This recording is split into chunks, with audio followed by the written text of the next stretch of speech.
ഇത് മീൻ്റെ തീറ്റ.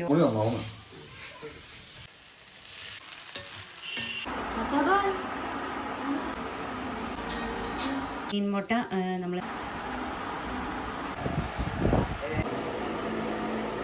മാറ്റി വെച്ചിട്ട്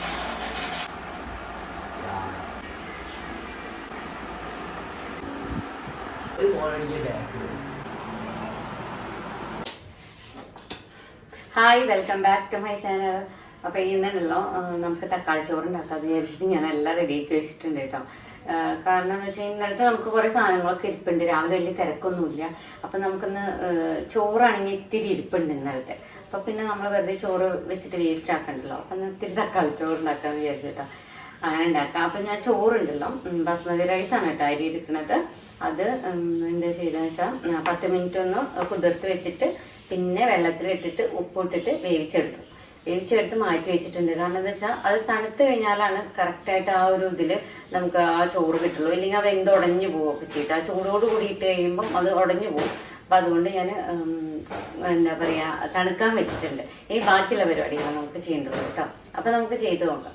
അതിന് വേണ്ടിയിട്ടുണ്ടല്ലോ നമ്മൾ തക്കാളി 4 എണ്ണം അരിഞ്ഞു വെച്ചിട്ടുണ്ട് കേട്ടോ. പിന്നെ സവോളയുണ്ട്, മല്ലിയില കുറച്ച് അരിഞ്ഞു വെച്ചിട്ടുണ്ട്, ഒരു 2 വറ്റൽമുളക് എടുത്തിട്ടുണ്ട്, കുറച്ച് വെളുത്തുള്ളി എടുത്തിട്ടുണ്ട്, ഒരു പച്ചമുളകും. നല്ല എരിവുള്ളതുകൊണ്ട് ഒരു പച്ചമുളക് എടുത്തിട്ടുള്ളൂ കേട്ടോ. അപ്പോൾ അതൊക്കെ അരിഞ്ഞു വെച്ചിട്ടുണ്ട്. ഇനി നമുക്ക് ആവശ്യമുണ്ട് സാധനങ്ങൾ, ഒരുപാടൊന്നും വേണ്ട.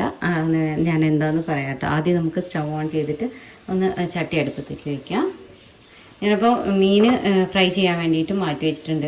ഇതിപ്പോൾ പ്രത്യേകിച്ച് കാണിക്കേണ്ട പരിപാടിയൊന്നും ഇല്ലല്ലോ, അത് കാരണം കേട്ടോ കാണിക്കാത്ത. ഇന്നലെ നമ്മൾ മീൻ മുട്ടയും കൊണ്ട് ഓംലേറ്റ് ഉണ്ടാക്കിയതാട്ടോ. രാത്രി ആയ കാരണമുണ്ടേ ഒരുപാടൊന്നും ആർക്കും കഴിക്കാൻ പറ്റില്ലല്ലോ. അപ്പോൾ അത് ഞാൻ ചൂടാക്കിയിട്ട് രാവിലെ എടുത്ത് വെച്ചതാണ്. ഇപ്പം നമ്മുടെ ചട്ടി ഉണ്ടല്ലോ ചൂടായിട്ടുണ്ട്. ഏതെങ്കിലും റിഫൈൻഡ് ഓയിൽ ഒഴിക്കുകയായിരിക്കും കേട്ടോ നല്ലത്. അതാണ് ഏറ്റവും നല്ലത്. എനിക്ക് 1/2 ടീസ്പൂൺ കടുക്, 1 ടീസ്പൂൺ കടലപ്പരിപ്പ്, 1 ടീസ്പൂൺ ഉഴുന്ന് ഇട്ട് കൊടുക്കുന്നുണ്ട്, ടീസ്പൂൺ ജീരക കേട്ടോ ഇട്ട് കൊടുക്കുന്നത്. അതും കൂടി ഇട്ട് കൊടുത്തിട്ടുണ്ട്. ഇനി ഉണ്ടല്ലോ ഒന്ന് ഇളക്കിയെടുക്കാം. ആദ്യം വെളുത്തുള്ളിയാണ് ഞാൻ ചേർത്ത് കൊടുക്കുന്നത്. വെളുത്തുള്ളി ചേർത്ത് കൊടുത്തു. ഇനി സവാള കേട്ടോ, സവാള ചേർത്ത് കൊടുക്കും. നമുക്ക് വറ്റൽമുളക് ഇട്ട് കൊടുക്കാം.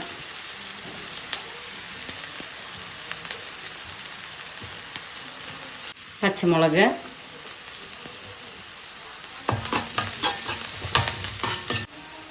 ആവശ്യത്തിന് ഉപ്പ് ഇട്ട് കൊടുക്കാം.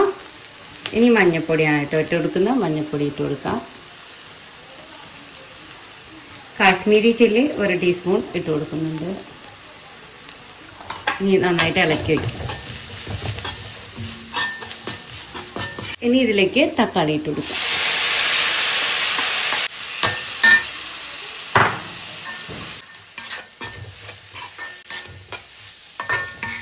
ഇനി ഉണ്ടല്ലോ മല്ലിയില ഇട്ട് കൊടുക്കാം കേട്ടോ.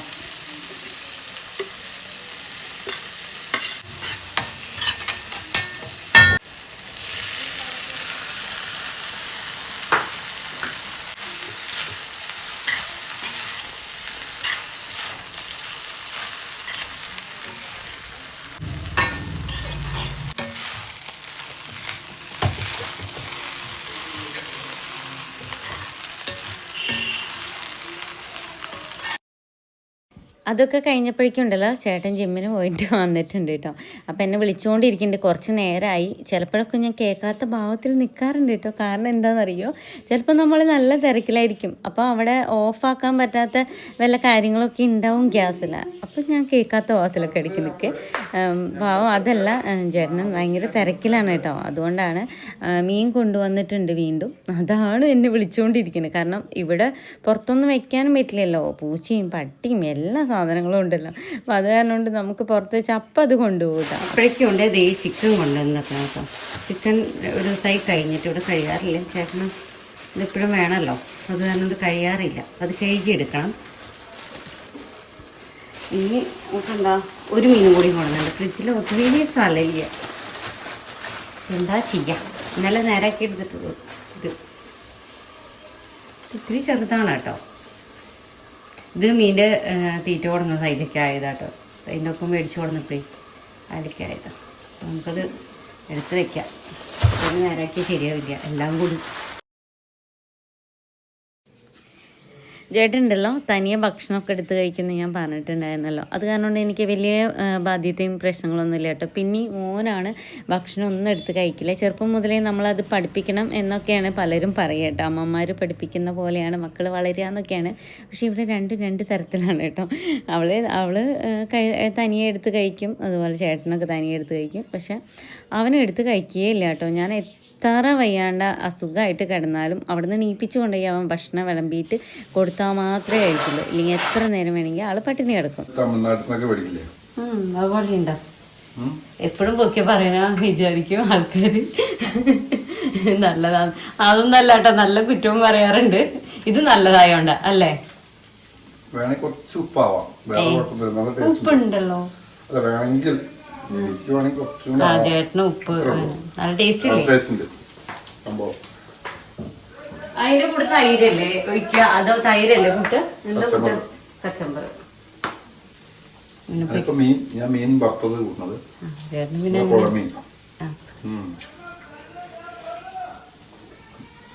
ഉപ്പിന്റെ കുറവ് പോലെ തോന്നി. വേണമെങ്കിൽ ഇത്തിരി ഒന്നുകൂടി നന്നാവുന്നു. ഡിഫറെന്റ് സംഭവം. ഇതിൽ ഞാൻ എണ്ണ ഒഴിച്ചിട്ടില്ല കേട്ടോ. ഉണ്ടല്ലോ ഏകദേശം പണിയൊക്കെ കഴിഞ്ഞിട്ടുണ്ട് കേട്ടോ. എന്തെന്ന് മീൻ ഫ്രൈ ചെയ്തിട്ട് നമ്മുടെ പയറുപ്പേരി ഇരിപ്പുണ്ട്. പിന്നെ ഉണ്ടല്ലോ ടൊമാറ്റോ റൈസും ഉണ്ടാക്കിയിട്ടുണ്ട്. പിന്നെ നമുക്ക് താഴത്ത് കുറേ പണിയുണ്ട് കേട്ടോ. അപ്പം അങ്ങോട്ട് പോകാന്ന് വെച്ചിട്ടാണ്. അതുകൊണ്ട് ഇവിടെ വലിയ കാര്യമായിട്ടുള്ള പണി ചെയ്യാത്ത കേട്ടോ. നമുക്ക് താഴത്തേക്ക് പോവാം. താഴത്ത് തേങ്ങ ഇടലും പണിയൊക്കെ ഉണ്ട്. ചായ കുടിക്കട്ടെ.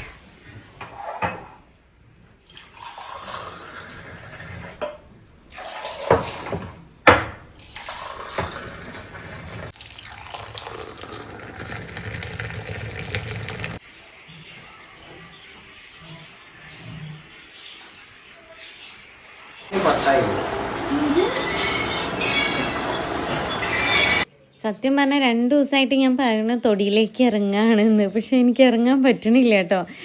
മാങ്ങ പറിക്കാമെന്നൊക്കെ പറഞ്ഞിട്ട് ചേട്ടൻ വന്നപ്പോഴാണ് ചേട്ടൻ്റെ ഫ്രണ്ട്സൊക്കെ വിളിച്ചിട്ട് ചേട്ടൻ അങ്ങനെ പോയേ. അപ്പം ഞാൻ വിചാരിച്ചു ഇവന് കുറേ ദിവസമായി പറയുന്നു പെഡിക്യൂറും അതുപോലെ തന്നെ മുഖമൊക്കെ ഒന്ന് ക്ലീനപ്പ് ചെയ്ത് കൊടുക്കണം എന്ന് പറഞ്ഞിട്ട് കുറേ ദിവസമായി കേട്ടോ. ഇവന് ഇടയ്ക്കിടയ്ക്ക് ഞാൻ ചെയ്ത് കൊടുക്കാറുണ്ട്. ഇപ്പോൾ കുറച്ചായിട്ട് ഒരു ഗ്യാപ്പ് വന്നിട്ടുണ്ട് കേട്ടോ. അപ്പോൾ അല്ലെങ്കിൽ ഇടയ്ക്കിടയ്ക്ക് ആൾക്ക് പുള്ളിക്കാരന് ചെയ്ത് കൊടുക്കാറുണ്ട്. അപ്പോൾ കാലിൽ കുറച്ച് രോമം ഉണ്ടല്ലോ, അപ്പോൾ അത് വാക്സ് ചെയ്ത് കൊടുക്കാൻ എൻ്റെ അടുത്ത് വാക്സ് കഴിഞ്ഞിട്ടുണ്ടായിരുന്നു കേട്ടോ. അപ്പോൾ അത് കാരണം കൊണ്ട് വാക്സ് ചെയ്ത് കൊടുക്കാണ്ട് ഞാൻ ഈ ട്രിമ്മർ വെച്ചിട്ട് അങ്ങനെ ചെയ്ത് കൊടുക്കാമെന്ന് വിചാരിച്ചു. പക്ഷേ ട്രിമ്മർ എനിക്ക് അത്ര അങ്ങോട്ട് കൈ വഴക്കം പോരാ കേട്ടോ. അപ്പോൾ അതാവ അങ്ങനെയാണ് ഇങ്ങനെയാണെന്നൊക്കെ പറഞ്ഞു തരുന്നുണ്ട്. ഇനി നമുക്കുണ്ടല്ലോ ചെറിയ ചൂടുവെള്ളം എടുത്തിട്ട് അതിലേക്ക് നാരങ്ങാനീര്, ഡെറ്റോള്, ഉപ്പ്, ഷാമ്പു അതുതന്നെ ഇട്ട് കൊടുത്തിട്ടുള്ളൂ കേട്ടോ. അപ്പം ഞാൻ ഇപ്പം വേണമെങ്കിൽ നമുക്ക് ഹൈഡ്രജൻ പെറോക്സൈഡോ അതുപോലെ തന്നെ റോസിൻ്റെ പെറ്റൽസ് ഉണ്ടാവുമല്ലോ, അതൊക്കെ കിട്ടുകയാണെങ്കിൽ അതൊക്കെ ഇട്ട് കൊടുത്താൽ നല്ലതാണ്. ഇപ്പം ഞാൻ ഇത് മാത്രമേ ഇട്ട് കൊടുത്തിട്ടുള്ളൂ. എന്നിട്ട് നന്നായിട്ടൊന്ന് കൈ കൊണ്ട് മിക്സ് ചെയ്തെടുക്കുക. എന്നിട്ട് കാലൊക്കെ സോക്ക് ചെയ്യാൻ വെക്കുക. എല്ലാവർക്കും പെഡിക്യൂർ ചെയ്യാറും മാനിക്യൂർ ചെയ്യാനൊക്കെ അറിയാമായിരിക്കും, എന്നാലും ഞാനത് പറഞ്ഞു എന്നേ ഉള്ളൂ കേട്ടോ. അപ്പോൾ ഉണ്ടല്ലോ ഞാനിത് ചെയ്യുമ്പോഴൊക്കെ എനിക്ക് ഓർമ്മ വരുന്നത് ഞാൻ കോസ്മെറ്റോളജി പഠിച്ച കാലമാണ് കേട്ടോ. കാരണം ആ പഠിച്ച കാലത്ത് നമ്മളിങ്ങനെ ഇരുന്ന് ഇങ്ങനെ പഠിക്കുമ്പോൾ ഇങ്ങനെ ഓരോരുത്തർക്ക് ചെയ്ത് കൊടുക്കും. ആ പഠിച്ചതൊക്കെ ഇപ്പോൾ വീട്ടിൽ സർട്ടിഫിക്കറ്റൊക്കെ വെച്ചിട്ട് നമ്മൾ വീട്ടിൽ വെറുതെ ഇരിക്കുകയാണ്, അത് വേറെ. അപ്പോൾ ഞാനുണ്ടല്ലോ അവന് ഫുട്ബോളൊക്കെ കളിക്കാൻ പോയിട്ടേ കാലൊക്കെ നന്നായിട്ട് ഹാർഡായിട്ട് ഇരിക്കുന്നത്. അപ്പോൾ ചിലപ്പോൾ നല്ല വെയിലത്തൊക്കെ ആയിരിക്കും കളിക്കുന്നത്. ആൾ ക്യാമ്പുള്ള സമയത്തൊക്കെ ഇതുപോലെ നല്ല വെയിലത്തൊക്കെ ആയിരിക്കും കളിച്ചിട്ട് വരിക. അപ്പോൾ കാലൊക്കെ ഭയങ്കരമായിട്ട് കാലിൻ്റെ അടിയൊക്കെ ഇങ്ങനെ ഹാർഡായിട്ടാണ് ഇരിക്കുന്നത്. അപ്പോൾ അത് ഉരച്ചുണ്ടാക്കണമെങ്കിൽ കുറച്ച് ബുദ്ധിമുട്ടുണ്ട് കേട്ടോ. കാരണം എനിക്ക് ഭയങ്കരമായിട്ട് നടുവേദന എടുക്കുന്നുണ്ട്. കാരണം എന്ന് വെച്ചാൽ നമ്മുടെ വീട്ടിലെ സ്റ്റൂളുണ്ടായിരുന്നു ചെറുതെ, അത് കാണാനില്ല. അപ്പോൾ അത് ഉണ്ടെങ്കിൽ നമുക്ക് ഇത്രയും ബുദ്ധിമുട്ട് വരില്ല. അപ്പോൾ ഞാനിങ്ങനെ ഇരുന്ന് നിരങ്ങുന്നുണ്ട്. അപ്പോൾ അപ്പുറത്തെ വീട്ടിലത്തെ ചെറിയ കുട്ടിയുണ്ട് അവിടെ, അവന് ഇപ്പോൾ എത്ര 6th 7th അപ്പം അവനാണ് വീഡിയോ എടുത്തിരുന്നത് കേട്ടോ. അപ്പോൾ അവൻ പറഞ്ഞു അവിടെ ഉണ്ട് ആൻറ്റി, ഞാൻ കൊടുന്നു തരാമെന്ന് പറഞ്ഞിട്ട് അങ്ങനെ പറഞ്ഞേക്കാണേ. നെഗൊക്കെ നല്ലപോലെ വളർന്നിട്ടുണ്ട്, അതുപോലെ തന്നെ നിറയെ ചെളിയായിട്ടുണ്ട്. ഈ മണ്ണിലൊക്കെ അല്ലേ കളിക്കുന്നത്. പിന്നെ നമ്മൾ എത്ര ബൂട്ടിട്ടാലും ഇങ്ങനെ ചെളിയാവുന്നുണ്ട് കേട്ടോ. അപ്പം കുറച്ച് നാളായിട്ട് അവൻ നെഗൊന്നും വെട്ടാറില്ല. കൈത്തെ നഖമാണെങ്കിൽ അവന് കടിക്കുന്ന ഒരു സ്വഭാവം ഉണ്ട് കേട്ടോ. കാലത്തെ നഖം കടിക്കാൻ പറ്റാത്തതുകൊണ്ട് പിന്നെ അതങ്ങനെ വളരുന്നുണ്ട്. കൈത്തെ നഖം കടിക്കുന്ന ഒരു സ്വഭാവം ഉണ്ട്. അത് മാറ്റാൻ പറഞ്ഞിട്ട് ഇപ്പോൾ കുറേയൊക്കെ മാറ്റിയിട്ടുണ്ട് കേട്ടോ. അത് കുറച്ച് പേർക്ക് ഉണ്ട് കേട്ടോ ഇവിടെ. അപ്പോൾ അധികം പറയുന്നില്ല. പിന്നെ എങ്ങനെയെന്ന് വെച്ചാൽ അവൻ്റെ മുഖത്ത് ബ്ലാക്ക് ഹെഡ്സും വൈറ്റ് ഹെഡ്സും ഉണ്ട്. കുറച്ച് ദിവസമായി പറയുന്നു കേട്ടോ, ആളുടെ മുഖത്തൊന്ന് ക്ലീനപ്പ് ചെയ്ത് കൊടുക്കുക, ക്ലീനപ്പ് ചെയ്ത് താമാന്ന്. ഭയങ്കര എന്താ പറയുക, ബ്യൂട്ടി കോൺഷ്യസ് കേട്ടോ ആള് ഇങ്ങനത്തെ സാധനങ്ങളൊക്കെ ഓൺലൈനിൽ നിന്ന് ബ്യൂട്ടി പ്രൊഡക്ട്സൊക്കെ ഓർഡർ ചെയ്ത് വരുത്തും. ഇവിടെ ഞങ്ങളൊക്കെ കൂടുതൽ അവനാണ് കേട്ടോ വരുത്തുന്നത്. എന്നിട്ട് അവൻ യൂസ് ചെയ്യും. അങ്ങനെയൊക്കെയാണ്. അധികം അവന് ഹെയറിനുള്ളതാണ് കേട്ടോ വേണ്ടത്. ഹെയറിന് മസാജർ, അതുപോലെ തന്നെ ഹെയർ ഓയിൽ. ഹെയറാണ് അധികം അവൻ ശ്രദ്ധിക്കാറ്. കാരണം അവൻ്റെ ഹെയർ ഡ്രൈ ആണെന്നാണ് പറയുന്നത് ആളുടെ. അപ്പോൾ എന്തെങ്കിലും ചെയ്ത് താമ പറയും. അപ്പോൾ ഇടയ്ക്കൊക്കെ ഞാൻ ഇതുപോലെ മസാജൊക്കെ ചെയ്ത് കൊടുക്കും. അപ്പോൾ അവന് ഭയങ്കര ഇഷ്ടമാണ്. ഹെയർ സ്പാ ചെയ്തിട്ട് അങ്ങനെ മസാജ് ചെയ്ത് കൊടുക്കുമ്പോൾ ഭയങ്കര ഇഷ്ടമാണ്. അങ്ങനെ അപ്പം ഞാൻ ചെയ്യുമ്പോൾ ചിലപ്പോൾ 2-3 പേർക്ക്, അതായത് ചേട്ടനും മോൾക്കും എല്ലാവർക്കും കൂടിയാണ് ചെയ്ത് കൊടുക്കാറ്. കാരണം ഒറ്റ ക്രീം എടുത്തു കഴിഞ്ഞാൽ എല്ലാവർക്കും കൂടി ചെയ്യാം, അങ്ങനെയൊക്കെയാണ് കേട്ടോ ചെയ്യാറ്. പക്ഷെ ഇപ്പം നോക്കുമ്പം ആരും ഇല്ലല്ലോ. അപ്പോൾ അവന് മാത്രം അവനെ ഒന്ന് വൃത്തിയാക്കി എടുക്കാമെന്ന് വിചാരിച്ചു. പിന്നെ സ്ക്രബ്ബ് അതൊക്കെ കഴിഞ്ഞിട്ട് ഞാൻ സ്ക്രബൊക്കെ ഒന്ന് വെച്ചിട്ട് ഒന്ന് മസാജ് ചെയ്ത് കൊടുക്കാമെന്ന് വിചാരിച്ചിട്ട് മസാജ് ചെയ്ത് ഒന്ന് വൃത്തിയാക്കി എടുക്കാമെന്ന് വിചാരിച്ചിട്ടാണ് കേട്ടോ. ഇനി സ്ക്രബൊക്കെ തുടച്ചെടുത്തതിന് ശേഷം നമ്മൾ മസാജ് ക്രീം ഉപയോഗിച്ചിട്ട് ഒന്ന് മസാജ് ചെയ്തെടുക്കുകയാണേ. അപ്പോഴേക്കും അടുത്ത വീട്ടിലത്തെ മോൻ പോയിട്ട് എനിക്ക് സ്റ്റൂളൊക്കെ എടുത്ത് കൊണ്ടുവന്ന് തന്നു. എന്നിട്ട് പിന്നെ ഉണ്ടല്ലോ ഇവൻ വേദനിക്കണു എന്നാണ് പറഞ്ഞത്. അതായത് സ്ക്രബ് ഇടുമ്പോൾ നമുക്ക് ചെറുതായിട്ട് എന്തായാലും ചെറിയൊരു തരിയുള്ളതല്ല, അപ്പോൾ ചെറിയ വേദന ഉണ്ടാവും. അപ്പോൾ അതാണ് പറഞ്ഞത്, അത് വേദനിക്കുന്നുണ്ട്, ഇത് നല്ല സുഖം എന്നാണ് പറയുന്നത് കേട്ടോ മസാജ് ക്രീമിന്. അപ്പം അത് ചെറിയൊരു തരിയുള്ള കാരണം കൊണ്ട് എന്തായാലും അത് നമുക്ക് വേദനിക്കുമല്ലോ. അങ്ങനെ അപ്പോൾ പിന്നെ നമ്മൾ ഇത് നന്നായിട്ട് അങ്ങ് മസാജ് ചെയ്ത് കൊടുത്താൽ നല്ലതാണ് കേട്ടോ. അപ്പോൾ കാലുവേദനയൊക്കെ ഉണ്ടെങ്കിൽ നമുക്ക് ഒരു മസാജിങ് കൊടുത്തു കഴിഞ്ഞാൽ നല്ലതായിരിക്കുമല്ലോ. അപ്പോൾ ഞാൻ വിചാരിച്ചു അവനെ മസാജ് ചെയ്ത് കൊടുക്കുക. അവനാണെങ്കിൽ എന്നും കാലുവേദനയാണ് കേട്ടോ. നമ്മളിനി മസാജിങ്ങിന് ശേഷം ക്രീം ഒന്ന് തുടച്ചെടുക്കുന്നുണ്ട് കേട്ടോ. ക്രീം തുടച്ചെടുത്ത് കഴിഞ്ഞതിന് ശേഷം ഞാനുണ്ടല്ലോ ഒരു പാക്ക് ഇട്ട് കൊടുക്കുകയാണേ. പാക്ക് ഞാൻ ഫ്രിഡ്ജിൽ വെച്ചിട്ടുണ്ടായിരുന്നു. അപ്പോൾ തണുപ്പോട് കൂടിയിട്ടാണ് കേട്ടോ പാക്ക് ഇട്ട് കൊടുക്കുന്നത്. അപ്പോൾ അങ്ങനെ നമ്മുടെ അതൊരു 15 മിനിറ്റ് കഴിഞ്ഞ് കഴിഞ്ഞാൽ നമുക്കതും എടുത്ത് മാറ്റാം. അത് കഴിഞ്ഞിട്ട് നമുക്ക് ഏതെങ്കിലും ഒരു മോയ്സ്ചറൈസിങ് ക്രീമോ അങ്ങനത്തെ എന്തെങ്കിലും നമുക്ക്, അല്ലെങ്കിൽ നമുക്ക് പെഡിക്യൂറിൻ്റെ ഓയിൽ കിട്ടും, എന്താ ആഫ്റ്റർ ഓയിൽ കിട്ടും. അപ്പോൾ അതൊക്കെ വാങ്ങിയിട്ട് തേച്ച് കഴിഞ്ഞാൽ നല്ലതാണ് കേട്ടോ. അങ്ങനെ അപ്പോൾ അങ്ങനെ അവൻ്റെ കാലൊക്കെ ഒരുവിധം നല്ല വൃത്തിയൊക്കെ എടുത്തിട്ടുണ്ട്. നല്ല അഴുക്കുള്ള കാലമായിരുന്നു, ഇപ്പോൾ നല്ല വൃത്തിയായിട്ടുണ്ട് കേട്ടോ. പക്ഷെ അവനോട് ചോദിച്ചു വൃത്തിയായിട്ടുണ്ടോ എന്ന്. അപ്പോൾ ഇതിനെന്താ മാറ്റം എന്നാണ് അവൻ പറയുന്നത് കേട്ടോ. കാരണം അവൻ ഫോണിൽ കളിച്ചുകൊണ്ടിരിക്കുകയാണ്. അവനിങ്ങനെ നമ്മൾ ഗെയിം കളിച്ചുകൊണ്ടിരിക്കുമ്പോൾ ഇങ്ങനെ ഓരോന്ന് ചെയ്ത് കൊടുക്കുക. എന്ത് ഇഷ്ടമാണെന്നറിയോ, എനിക്കിടയ്ക്ക് ദേഷ്യം വരാറൊക്കെ ഉണ്ട് കേട്ടോ. അങ്ങനെ നമ്മുടെ പെഡിക്യൂറൊക്കെ കഴിഞ്ഞിട്ടുണ്ട്. പിന്നെ ഇനി അടുത്ത് പറഞ്ഞത് ക്ലീനപ്പാണ്. അപ്പോൾ ക്ലീനപ്പ് വേണ്ട എന്നാൽ വെജ് പീല് ചെയ്ത് കൊടുക്കാമെന്ന് വിചാരിച്ചിട്ട് ഞാൻ വെജ് പീല് ചെയ്യാമെന്നാണ് വിചാരിച്ചിട്ട്. വെജ് പീല് വലിയ പ്രശ്നമുള്ള കാര്യമൊന്നുമല്ല കേട്ടോ കുട്ടികളുടെ മുഖത്തിന്. അപ്പം എന്താ പിന്നെ ഞാനത് ചെയ്ത് കൊടുക്കാമെന്ന് വിചാരിച്ചു. അത് അത്ര കെമിക്കലുള്ള സാധനമൊന്നുമല്ല. അപ്പോൾ അത് കാരണം കൊണ്ട് അത് ചെയ്ത് കൊടുക്കാമെന്ന് വിചാരിച്ചു കേട്ടോ. അവനവൻ്റെ ഫേസ് കാണിക്കരുതെന്ന് പ്രത്യേകം എടുത്ത് പറയാറുണ്ട് കേട്ടോ. അവന് തീരെ താല്പര്യമില്ലാത്ത കാര്യമാണ്. ചില വീഡിയോയിൽ അറിയാണ്ട് നമ്മൾ പെട്ടുപോണതാണ്. അല്ലാണ്ട് ഞാൻ മനഃപൂർവ്വം കാണിക്കില്ല കേട്ടോ. കാരണം കുട്ടികൾ വേണ്ടാന്ന് പറഞ്ഞു കഴിഞ്ഞാൽ കുട്ടികളായാലും വലിയവരായാലും അത് നമ്മൾ പിന്നെ ഇട്ടിട്ട് അവരെ ബുദ്ധിമുട്ടിക്കുന്നത് ശരിയല്ലല്ലോ. മോളും ഇതുപോലെ തന്നെയായിരുന്നു. കുറേ കാലമൊന്നും അവളുടെ ഫേസ് കാണിക്കുന്നത് ഇഷ്ടമല്ലായിരുന്നു. ഇപ്പോഴാണ് കേട്ടോ അവൾ കുറച്ചെങ്കിലും മാറ്റം വന്നു തുടങ്ങിയത്. അപ്പോൾ ചിലപ്പോൾ ടീനേജിൻ്റെ ഒരു പ്രശ്നമായിരിക്കും. ടീനേജ് പ്രായത്തിൽ ചിലർ എക്സ്ട്രോവേർട്ട് ആവും, ചിലർ ഇൻട്രോവേർട്ട് ആവും, അങ്ങനെയൊക്കെ ആയിരിക്കും. അപ്പോൾ അതുകൊണ്ട് ഈ ഒരു പ്രായം കഴിഞ്ഞ് കിട്ടേണ്ടി വരും. അവർ തീരുമാനിക്കും. അത് കഴിഞ്ഞാലേ നമുക്കറിയുള്ളൂ ഫേസ് കാണിക്കണ്ടേന്ന് അവർ തീരുമാനിക്കും. ഇപ്പോൾ ഈ ഒരു ടീനേജിൻ്റെ പ്രായത്തിൽ പല വിചാരങ്ങളും ഒക്കെ എന്താ പറയുക മാറി മറിയണ ഒരു സമയമല്ല. അപ്പോൾ അവരെന്താണോ പറഞ്ഞത് നമ്മൾ കേൾക്കുക, അത്രയേ ഉള്ളൂ. പിന്നെ ഒരുപാട് നമ്മൾ നിർബന്ധിച്ച് ഓരോ കാര്യങ്ങൾ ചെയ്യിക്കാതിരിക്കുക. കാരണം ഇപ്പം സ്നേഹിച്ച് നമ്മൾ മനസ്സിലാക്കി കൊടുക്കേണ്ട, പറഞ്ഞ് മനസ്സിലാക്കി കൊടുക്കേണ്ട പ്രായമല്ലേ. പഠിച്ചോ തല്ലിയോ ഒന്നും നേരാക്കേണ്ട ഒരു പ്രായമല്ല ടീനേജ്. അപ്പോൾ വളരെ ശ്രദ്ധയോടുകൂടി കൈകാര്യം ചെയ്യേണ്ട ഒരു പ്രായം തന്നെയാണ് കേട്ടോ. ഫേഷ്യൽ മസാജർ ഉപയോഗിച്ചിട്ടാണ് ഞാൻ നമ്മുടെ വെജ് പീല് ചെയ്തിട്ടുണ്ടായിരുന്നത്. അപ്പോൾ അതൊക്കെ കഴിഞ്ഞപ്പോൾ അവന് മസാജ് ചെയ്യണമെന്ന് പറഞ്ഞപ്പോൾ മസാജ് ഭയങ്കര സുഖമാണ്. പുള്ളിക്കാരൻ നന്നായിട്ട് ഉറങ്ങിയിട്ടോ. മസാജ് കഴിഞ്ഞപ്പോഴേക്കും നല്ല ഉറക്കത്തിലായി, വിളിച്ചിട്ടൊന്നും എണീക്കുന്നില്ല. അതാണ് ഞാനും അവിടുത്തെ അപ്പുറത്തെ വീട്ടിലത്തെ കുട്ടീണ്ടായിരുന്നല്ലോ, അവനെ ഇരുന്ന് പറയണത് നല്ല ഉറക്കം, വിളിച്ചിട്ടൊന്നും എണീക്കുന്നില്ലേ. കാരണം മസാജ് ചെയ്യുമ്പോൾ നല്ല പോലെ സുഖമല്ലേ. അപ്പോൾ അങ്ങനെ ഉറങ്ങിപ്പോവാൻ ഒരു നല്ലതാണ്. അതുപോലെ തന്നെ സ്ട്രെസ്സ് കുറയ്ക്കുക, അങ്ങനത്തെ കാര്യങ്ങൾക്കൊക്കെ നല്ലതാണ്. ഇപ്പം ഒരുപാട് ഫോണൊക്കെ യൂസ് ചെയ്യുകയാണെങ്കിൽ ഇങ്ങനെ മസാജ് കൊടുക്കുമ്പോൾ നല്ല സുഖം ഉണ്ടാവും കേട്ടോ. അത് കുട്ടികൾക്കായാലും മസാജ് കൊടുക്കാം, പക്ഷേ നമ്മൾ ഫേഷ്യൽ ക്രീമുകൾ അധികം യൂസ് ചെയ്യാണ്ടിരുന്നാൽ മാത്രം മതി കേട്ടോ.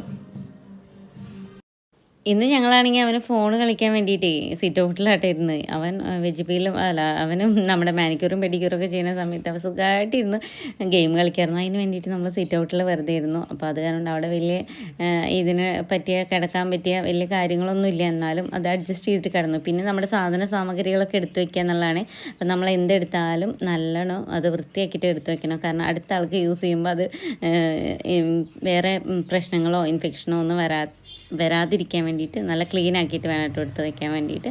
അപ്പോൾ അതൊക്കെ ചെയ്യണം. അതുപോലെ തന്നെ അടിച്ചു വാരി തുടയ്ക്കാണ്ട്, കാരണം സീറ്റ് ഔട്ട് മൊത്തം കൊളായിട്ടാണ് കിടക്കണേ. അപ്പോൾ അങ്ങനത്തെ പണികളൊക്കെ കുറേ ഇനിയുണ്ട് കേട്ടോ.